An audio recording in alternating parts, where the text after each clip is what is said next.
عوام کی عقل کا حال آپ دیکھ لیں، شعور کا۔ اسی لیے ہمارے علماء نے لکھا العوام کالانعام، عوام کا اعتبار نہیں کیا جاتا، عوام تو چوپایوں کی طرح ہوتی ہے، جدھر مرضی چل پڑے، جدھر مرضی چل پڑے۔ ہمارے چلنے کا عالم یہ ہے، ہمارے چلنے کا حال یہ ہے، ہمارے چلنے کا عالم یہ ہے، اچھا خاصا سمجھدار باشرع پیر چھوڑ کے، شریعت کا پابند، مسجد کے اندر رہنے والا، آستانے پہ لوگوں کو قرآن حدیث بتانے والا، اس کو چھوڑ کر لوگ اس بابے کی تلاش میں چل نکلتے ہیں جس بابے نے 30 سال سے غسل ہی نہیں فرمایا، اور جا کر اسے تعویذ دھاگے لے رہے ہوں گے۔ بالکل چٹا داڑھی منڈا بندہ ہے، رگڑ رگڑ کے داڑھی منڈائی ہوئی ہے اس بندے نے، اور لوگ اس کے پاؤں کو ہاتھ لگا رہے ہیں کہ یہ بھی پیر ہے،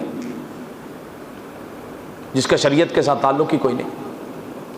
پیر کا عربی زبان میں لفظ مرشد کہتے ہیں، اور مرشد کسے کہتے ہیں؟ رشد دینے والا، ہدایت دینے والا۔ جس کے پاس خود ہدایت نہیں وہ آپ کو ہدایت کیا دے گا؟